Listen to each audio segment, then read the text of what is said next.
Numa fluidez constante de pensamento, o embalo dinâmico do meu corpo encontra o espaço. O meu corpo encontra o espaço. Mas que espaço? O espaço é atravessado pelo tempo e ele difere entre ritmos variantes de sons e silêncios, entre ritmos variantes de movimento e pausa. Tenho pensado em muitas coisas ultimamente. Me perco em meus próprios devaneios no momento atípico, que desconfigura muitas características usuais, indo em desencontro a um certo fluxo no qual vivíamos. Fluxo de pessoas que se deslocavam das suas casas aos seus trabalhos, de trem, de ônibus. Fluxo de pessoas andando no calçadão de Caxias, de estudantes comendo no bandejão, de pessoas que assistiam uma apresentação artística. Agora o fluxo mudou. Mas mudou em partes, porque infelizmente grande parte da população é forçada a trabalhar e continuar suas rotinas para não perderem seus salários, num panorama desigual, onde os fluxos não convergem. O tempo continua correndo nesses corpos. Fico refletindo sobre essa relação de posse desconfigurada e sobre como isso desloca o corpo do lugar de sujeito para um lugar de objeto. O que pode um corpo? Reflito muito sobre isso, pois ele é o ponto principal da nossa existência. Carrega nossa memória, nossa história, nossa identidade, e é nele que vivemos todas as experiências da nossa vida.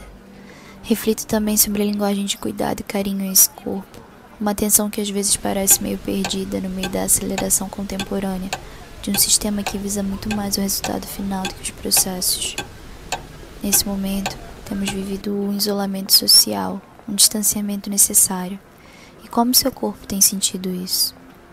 Como tem sido esse processo para você?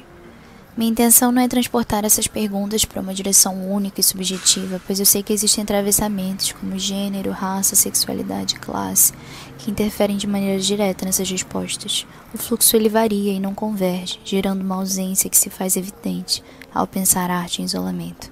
Como a gente consegue subverter uma lógica afixada de uma estética específica que modela e modula as formas de exibição? Minha casa pode ser um teatro, um cenário? Como pensar hoje a poética dos encontros que os espaços artísticos representavam? É estranho pensar nas reconfigurações da palavra rotina nesse período.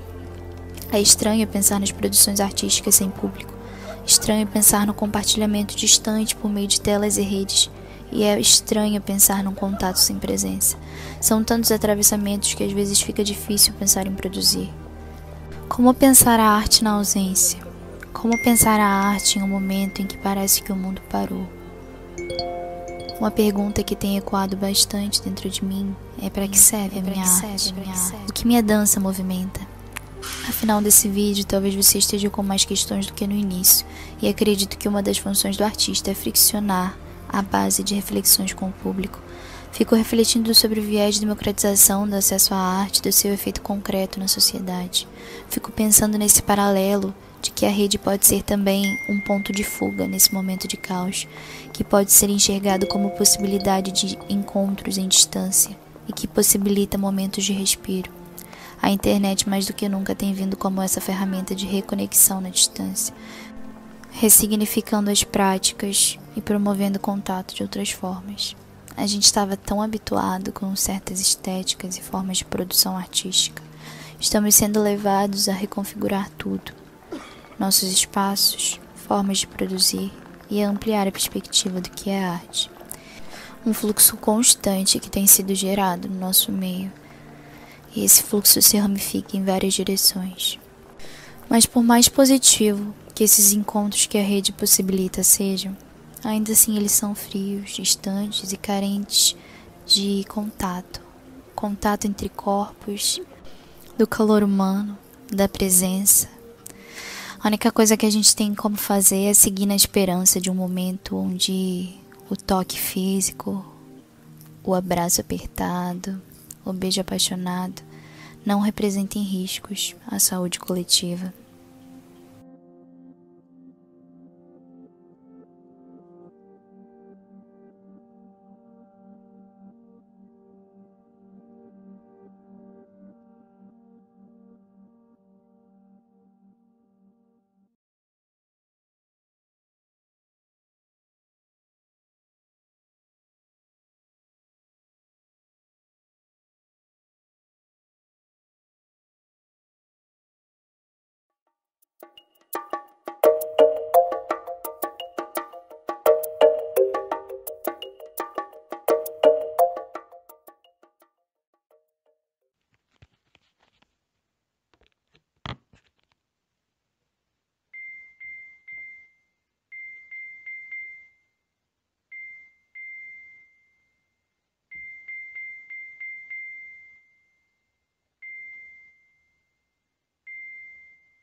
Nós, alunas do curso de Bacharelado em Dança da UFO, idealizadoras do FIAP de Dança 2021, gostaríamos de agradecer imensamente a presença e o apoio de vocês em nosso primeiro festival.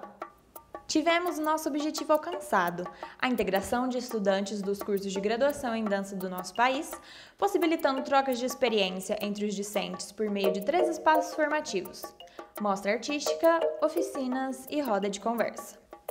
O festival contou com 107 propostas inscritas de artistas de 14 estados e 25 universidades do nosso país, além de aproximadamente 80 pessoas inscritas nas oficinas e um alcance no Instagram e YouTube de público de todo o país.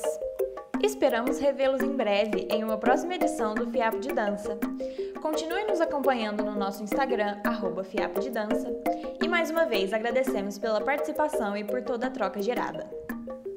O projeto FIAP de Dança é uma ação realizada com recursos da Lei Federal Aldir Blanc.